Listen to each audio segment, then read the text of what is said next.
Counter-Strike 2 is finally here. After a very long time of waiting, we can finally all play the game. There are no longer any restrictions associated with Counter-Strike 2 and everyone has now received access. In your Steam library, you may have noticed that Counter-Strike Global Offensive has disappeared and was replaced with Counter-Strike 2. They basically just renamed it as far as I'm aware, but you can now see it's called Counter-Strike 2. If you go to your Steam inventory, you can see that the inventory tab is no longer called Counter-Strike Global Offensive, but instead you have now Counter-Strike 2, and also on each of the items you can now see a Counter-Strike 2 logo, which I think looks pretty nice. Booting up the game for the first time, you will be greeted with two brand new items in your inventory, the Counter-Strike Global Offensive Music Kit, which I believe are just the old sounds that were used in the main menu and also during the rounds, which I think is pretty cool that Valve has done this. And the second reward you will be greeted with is the Global Offensive Badge. I'm not entirely sure if this is going to be given out to every single Counter-Strike 2 player as well, or if this is limited to Counter-Strike Global Offensive players. Would kind of make sense if it's limited to people that play Global Offensive. Like I said, I'm not entirely sure about this, so I just wanted to put this out there, but in my opinion it's a pretty nice badge, and it's also very nice that we received the music kit.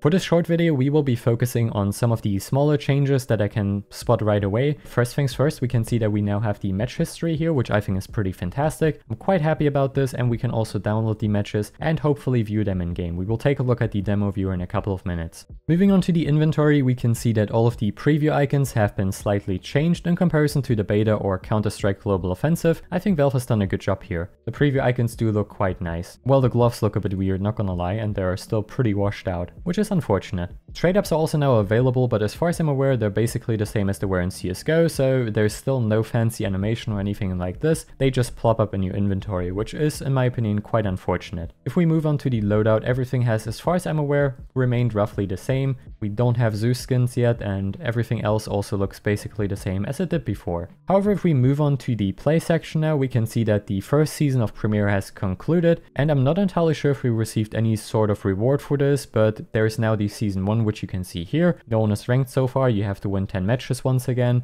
It's going to be quite interesting to see what sort of rewards Valve has been thinking about for this mode. Hopefully it's going to be something rewarding. Would be very unfortunate if it's just another coin. We can also see that competitive is now available once again with the brand new system in place, so for each map you now have a different competitive rank, which I think is pretty nice. We still have Wingman of course, casual and deathmatch and private matchmaking has returned. One thing I would like to point out is that Danger Zone is nowhere to be seen, so I'm pretty sure we will see this one in a future update. And you can also see that community servers are once again available, which I think is pretty awesome. Good job, Valve. And last but not least, let's move on to the store, which is brand new, and this is just really fantastic in comparison to the store we had in CSGO. You no longer have to search up for specific terms to find, like as an example, the collectible pins here. You had to previously kind of search for pins in order to find them, and this is no longer the case, and it's just very well organized here. If we move on to the home, we can see there's a weekly care package now, which I'm not entirely sure what this is supposed to be, but I'm pretty sure we will figure this out, and I will talk about this most likely tomorrow, and I will make a more in-depth video as soon as possible.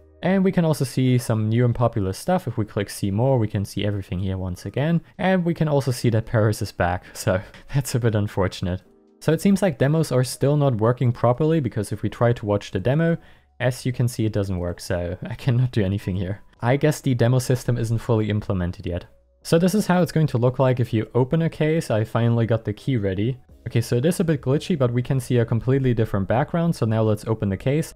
As you can see, it is still very similar to how it was in CSGO. Imagine we would have gotten a knife now, of course not. As you can see, it is basically the same as it was in CSGO. The same applies for capsules as far as I'm aware, so nothing really has changed here.